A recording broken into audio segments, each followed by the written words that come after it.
Jadi kalau misalnya kita fisik kita yang tercecer, bisa di sini. Nah, itu dia. Nah, itulah namanya. Nah, jadi kalau misalnya Bu ngurus pensiun, biasa keluarga ASN yang ngurus pensiun itu datang ke kami minta surat keterangan dicapil kan. Nah, kapan kakaknya gitu kan. Nanti kalau misalnya itu kan ibu bisa cek dulu nih kakak fisik sama IKD saya ini. Oh iya masih sama sekolah ya Allah, gitu kan. Nah seperti itu. Mungkin nanti tetap akan dikembangkan secara keamanan, dari sisi keamanan dan teknis lainnya di pusat. Karena ini aplikasi IKD ini adalah aplikasi yang dikeluarkan oleh Dukcapil Kemendagri, bukan dari pemerintah kota. Kurang ingat. Oh iya. Pasti ibu banyak aplikasi. Ya lanjut, ada lagi.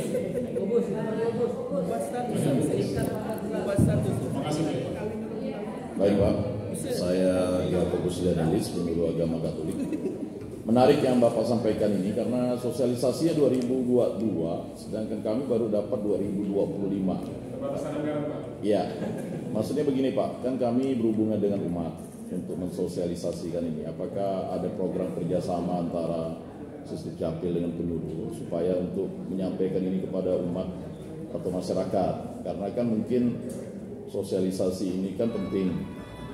Nah itu. Kemudian yang kedua, kita kan punya keluarga ini kan tadi katanya bisa kita mendaftar, tapi asalkan foto istri atau anak-anak kita itu yang sudah memang ya di dalam kakak kita itu ditampilkan begitu kan.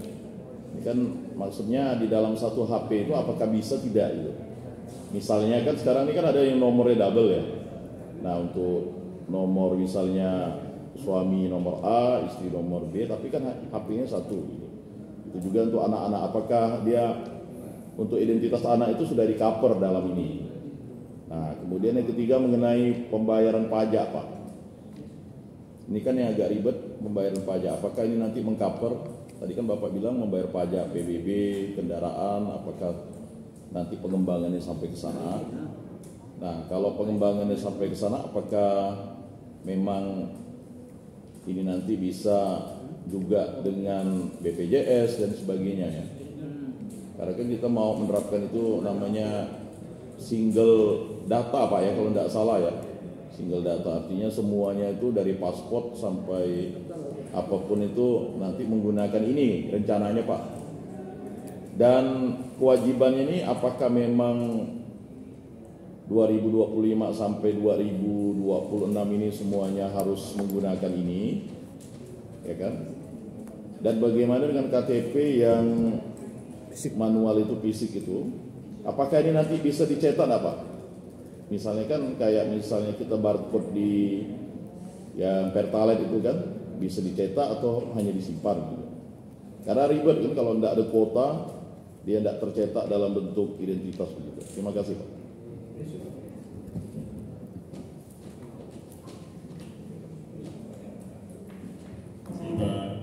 Pak Jakobus dari kamu Katolik Pak ya, kita pernah ke gereja katedral. Nah, jadi tahapan sosialisasi dan aktivasi itu memang berjenjang karena kami juga melihat dan mengamati proses perbaikan IKD Bang. Jadi kami masih bisa secara masif kami lakukan aktivasi IKD ini bagi keluarga yang mengurus KTP di kantor kita lakukan aktivasi, terus juga kita melakukan sosialisasi. Intinya program ini memang secara itu tetap bertahap. Yang kedua kita lakukan sosialisasi juga karena ada keterbatasan anggaran. Karena juga kita memperhatikan bahwa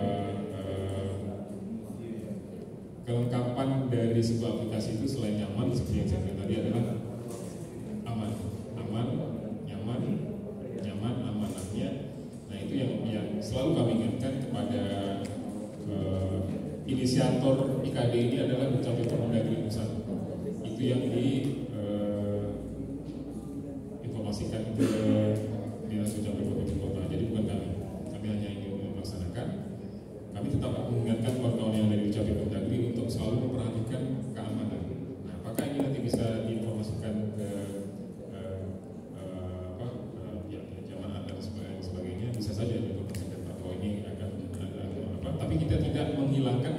sistem yang ada saat sekarang. Artinya selalu paralel ya, jenjang seperti itu. Apakah bisa dipakai dalam satu HP? Untuk yang IKD saya, IKD istri nggak bisa Pak, karena IKD itu membaca device ID device kita. Nah, jadi kalau misalnya punya bapak, yang bisa bapak itu kan. Walaupun di handphone itu 2 nomor misalnya, kan ada. Iya. Yang dibaca ID device kita Pak. Oh ID. Jadi kalau misalnya melakukan, karena saya coba mempelajari database yang dari perusahaan buku, dia nyantonnya itu ya device ID kita. Jadi kalau kita mau install ke yang lain, itu sampai saat sekarang belum bisa. Kemudian pengamanan untuk KTP ini sendiri, apakah bisa dicetak seperti My Pertamina itu Pak ya? Yang ada di sini, kalau di sini di screenshot juga nggak bisa Pak. Di screenshot nggak bisa. Nggak bisa juga. Nggak bisa, karena itulah karena ketika keamanan itu dibuat di screenshot itu kan nanti bisa dikirim tuh ke yang lain. Betul. Nah itu nggak bisa. Itu yang tadi saya tanya. Screenshot nggak bisa. Nah apakah nanti akan digunakan untuk bayar pajak dan sebagainya, itu tetap dalam tahap pengembangan yang di Dukcapil Kemendagri, bukan di kami. Tapi untuk sampai saat sekarang ini penggunaan yang nyata itu kalau kita ngurus paspor itu nggak perlu lagi, jadi tunjukkan itu aja. Dan untuk yang mama itu tadi saya bilang, jadi kalau bisa untuk kita lah ya, kalau misalnya saya lupa dengan kakak dibutuhkan, itu tinggal buka sini. Oh ini nomor ini saya dengan nomor seperti itu dia. Untuk yang bayar pajak dan sebagainya nanti tetap akan dikembangkan sesuai Dukcapil Kemendagri. Terima kasih.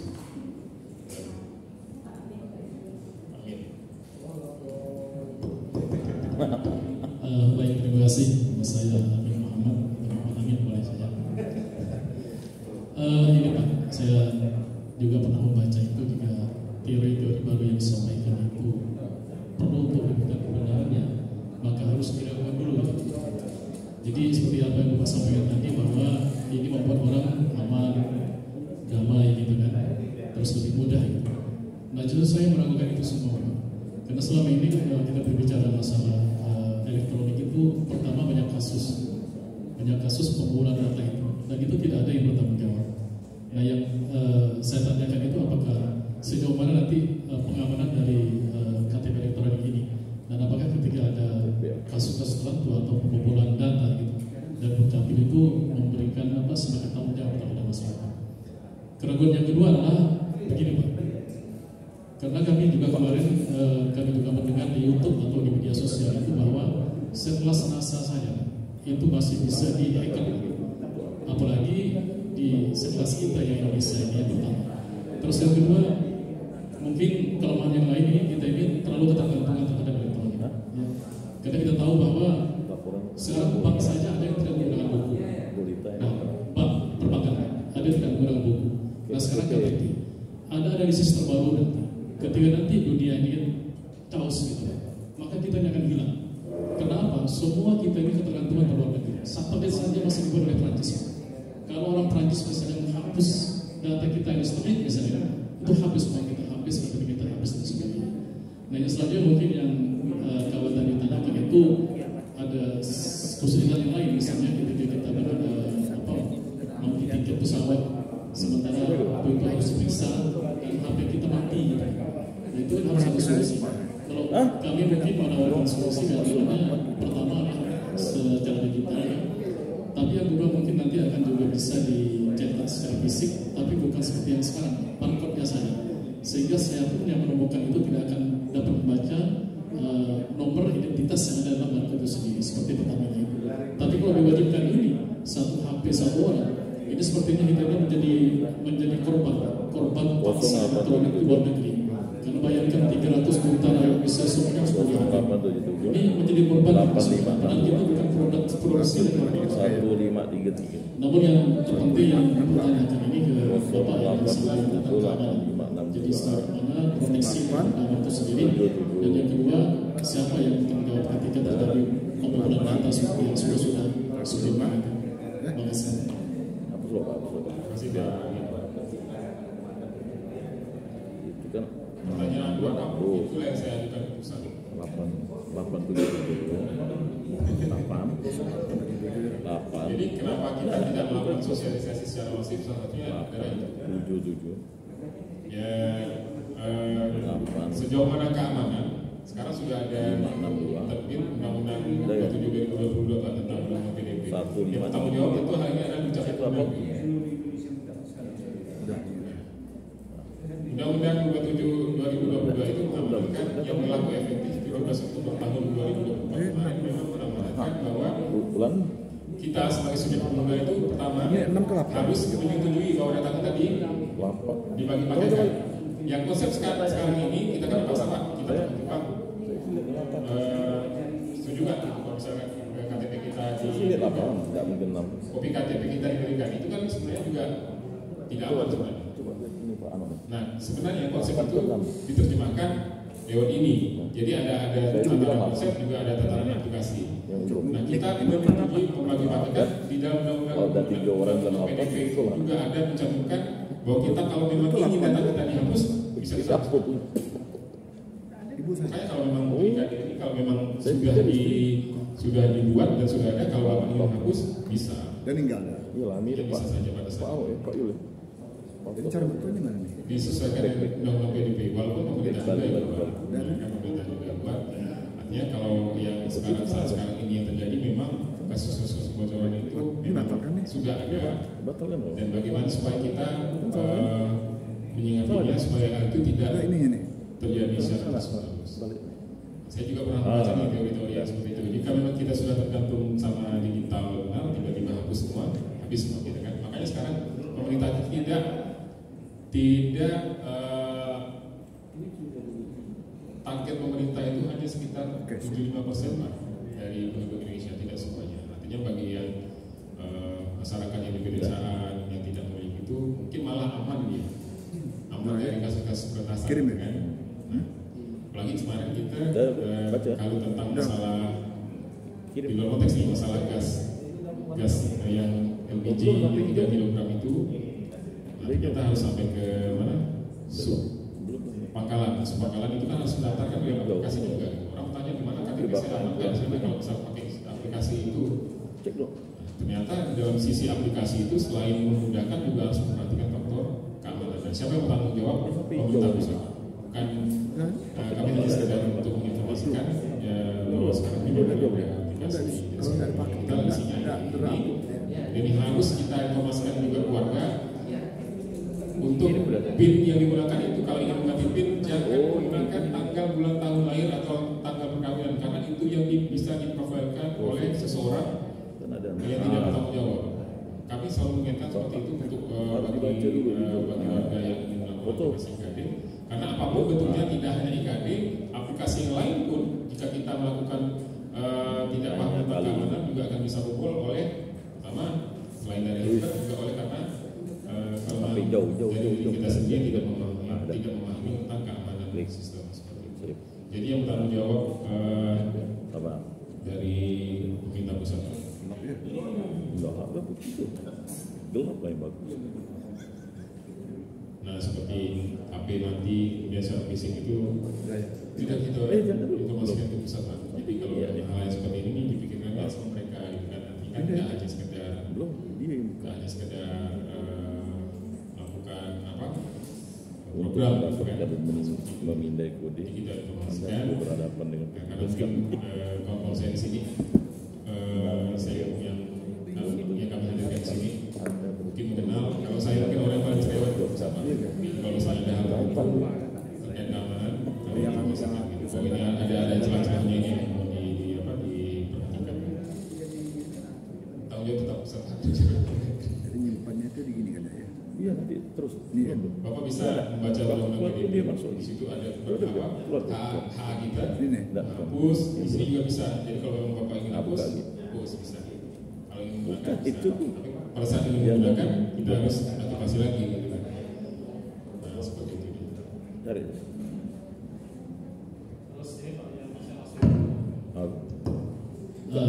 Saya tanyakan terkait dengan masa perlindungan itu kan perlindungan mandatori, bukan peraturan. Tapi yang saya maksud itu teknis operasional.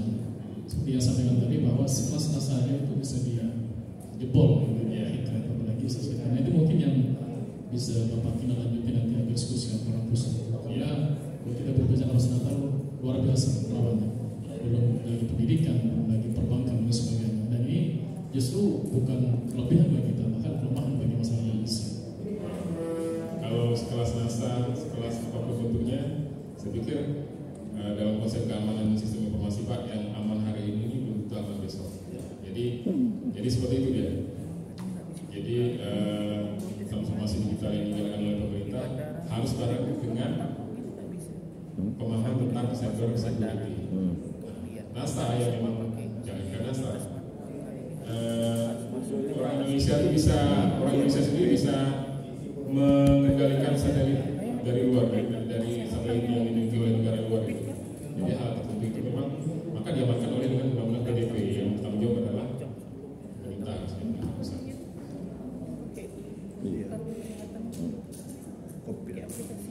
Iya. My apa?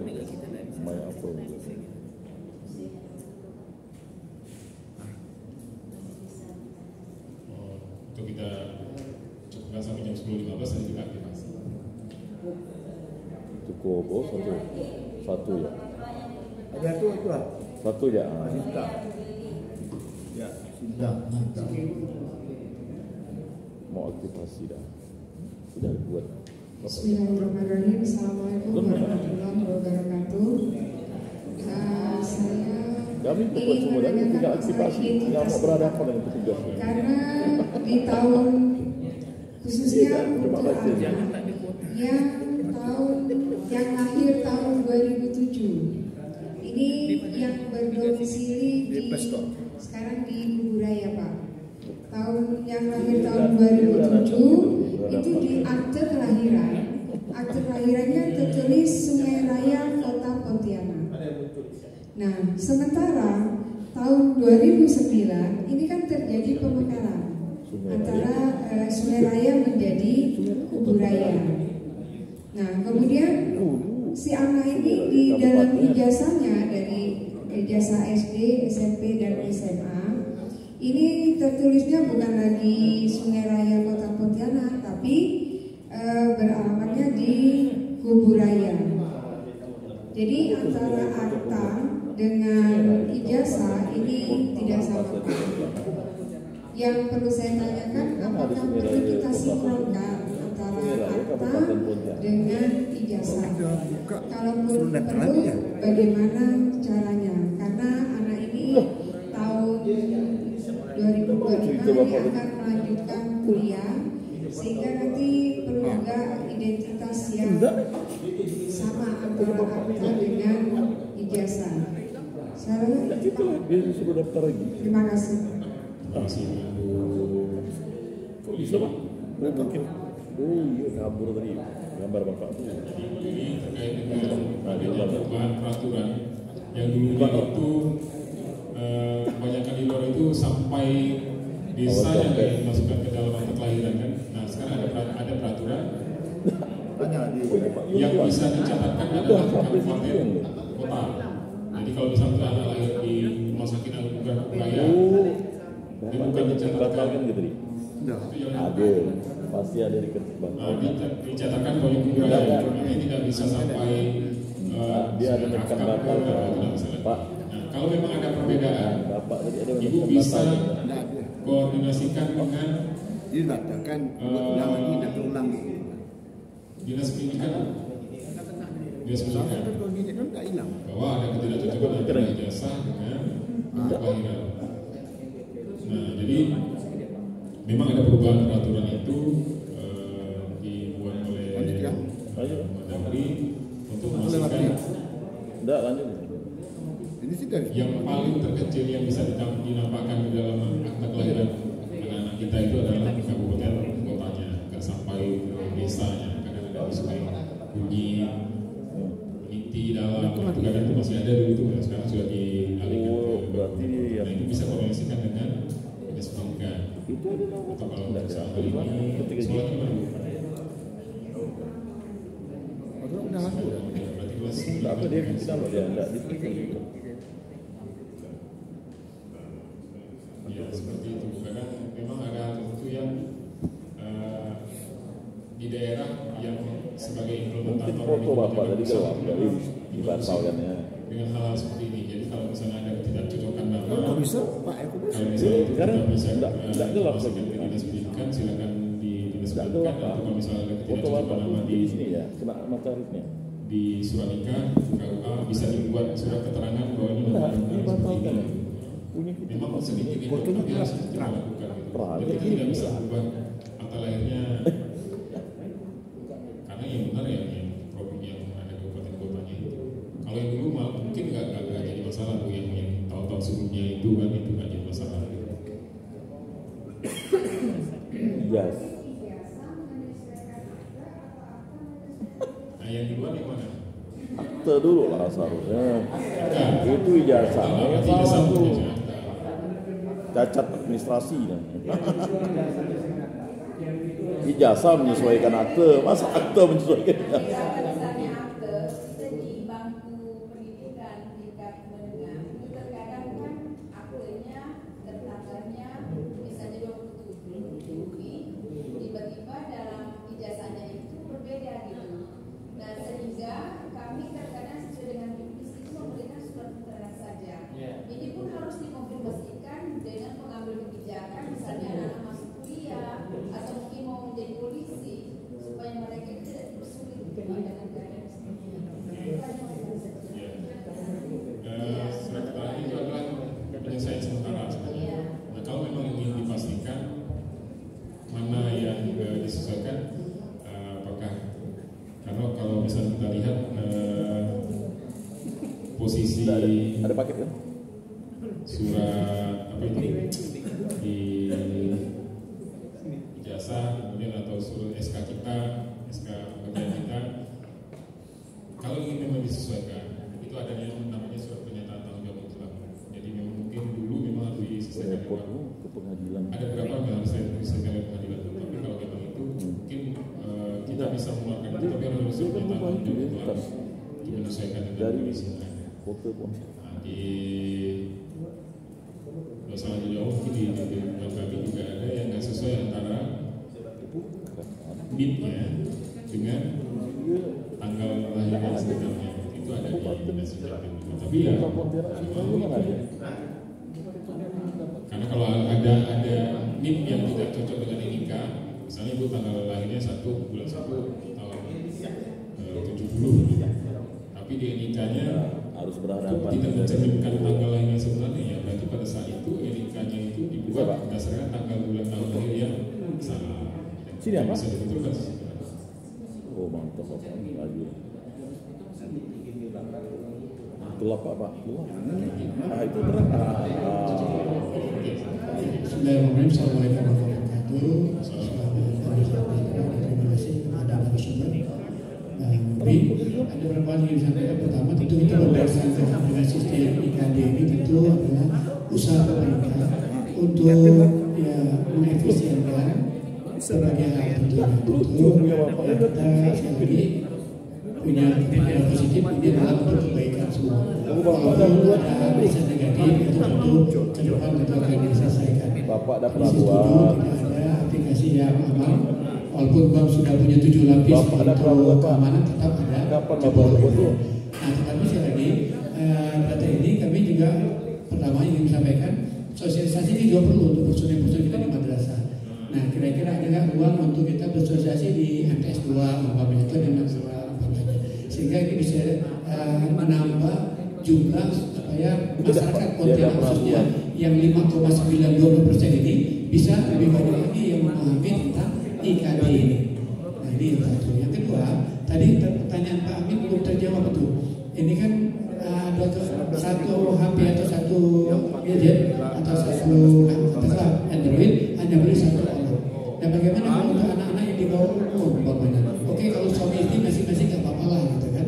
Tapi apa tidak ada ya ada kebijakan kalau untuk anak-anak yang katakan usia belasan tahun yang juga kita bisa masukkan bersamaan dengan itu apabila nanti di bandara kita bisa tunjukkan bersama-sama satu HP saja. Tidak perlu masing-masing memiliki gawai untuk menunjukkan. Ini kan supaya lebih efektif, juga tidak dikatakan korban dari bisnis elektronik ya. Ya ini kan contoh ya. Ini yang kami sampaikan. Jadi yang paling penting tadi bisa tidak. Yang pertama kita adakan sosialisasi di madrasah. Kalau bisa bagaimana, apakah kami bersurat atau memang dari Dukcapil sudah memiliki program untuk ke madrasah. Nah, kami berharap ini bisa kita laksanakan bersama. Ini yang terima kasih untuk Terima kasih. Jadi untuk 2 slot ke depan madrasah Sanawiyah 2 bisa kita atau mau ke depan 2 bisa kita. Nanti tanya dulu. Ya. Tanya dia aja. Apa? Sepertinya Bapak ada perabuat belum? Kaitannya dengan yang lupa.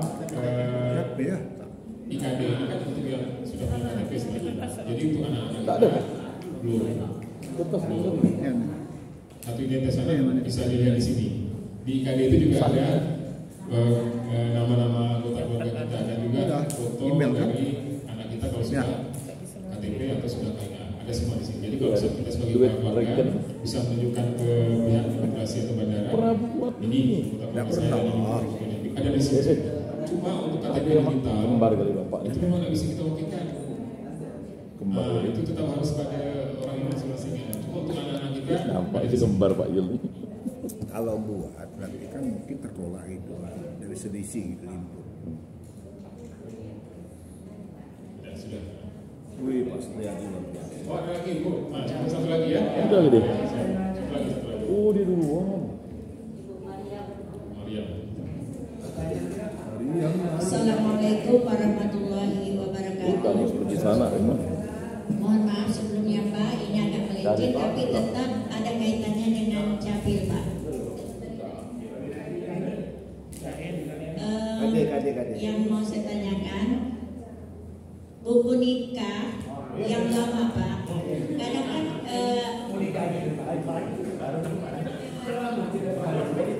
kalau kita ceritanya buku nikah lama itu biasanya orang bikin ini Pak, bikin kartu keluarga. Biasanya itu kan baru gitu kan Pak, tidak mengikuti buku nikahnya. Kemudian setelah dia berurusan, baru dia komplain. Dia pergi ke Capil, katanya ini tidak bisa Bu, harus dibuat surat keterangan. Kenapa? Ini buku nikahnya dengan kakaknya itu tidak sinkron namanya. Kemudian saya lihat tahunnya Pak, tahunnya itu kan yang tua buku nikah daripada kakaknya. Tapi kenapa pula harus buku nikah yang mengikut ke kakak? Padahal aturannya itu kan harus mengikut yang lebih tua, data yang lebih tua. Tapi alasan ibu itu, enggak Bu, ini dari Capil bilangnya seperti ini. Oh ya memang betul, saya bilang. Capil bilangnya suruh ngurus ke kami, tapi kami juga punya aturan, saya bilang gitu Pak. Itu bagaimana tuh Pak? Seringkali saya dapati seperti itu. Terima kasih Bapak. Terima kasih. Siapa? Bu Maria. Oh. Jadi hal itu biasanya terjadi seperti ini Bu. Ketika kakak tidak cocok dengan surat nikah dan harus dicocokkan dengan kakaknya, berarti kakak itu sudah memiliki akta. Si orang itu sudah memiliki akta kelahiran. Kan kalau misalnya akta kelahiran kan berubahnya dasarnya apa? Tahun ini baru. Iya, lebih tua itu buku nikah. Lebih tua buku nikah. Nanti mungkin bisa saya informasikan lebih dari Capilnya lah ya, apa seperti itu karena kami bidang. Jadi saya coba nih saya Tanya. Tadi dia bilang sudah saya tanya. Iya sudah. Ke yang merah itu tadi. Mungkin data Bapak anak ini.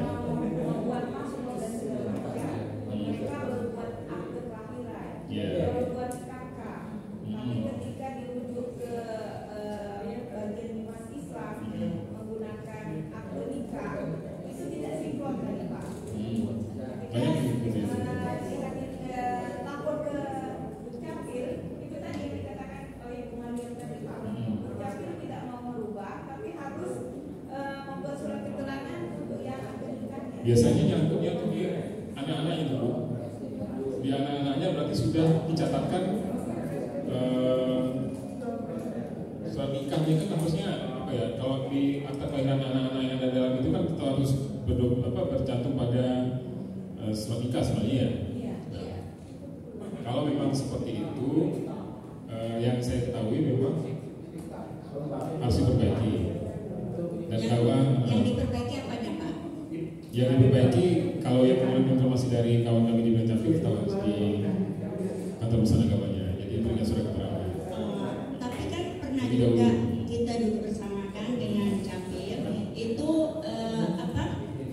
waktu saya masih kerja di KUA kita harus mengikut data yang lebih tua. Seperti itu Pak. Ya nanti mungkin bisa saya sampaikan. Ini bisa kita sampaikan di dengan Capir. Karena gini Pak, kalau saya mau membuat surat keterangan, saya kan harus punya dasar gitu Pak. Dasarnya apa? Kalau kebudikannya lebih tua, sedangkan kakaknya itu masih muda. Terus dia tidak mempunyai ijazah lagi, karena orang dulu tahun 70-an itu enggak ini Pak, enggak sekolah. Saya tanya biasa ada ijazahnya Bu, enggak ada, enggak sekolah gitu. Nah susah kami untuk membuat surat keterangan itu Pak, tidak ada dasarnya. Iya. Jadi hal ini akan kami sampaikan lagi ke pimpinan Capir ya, karena memang belum pernah ada pembahasan itu ke yang lebih tua ya. Mohon Bapak solusinya agar tidak memusingkan kepala kami. Iya. Sibuk-sibuk. Oke, terima kasih ya.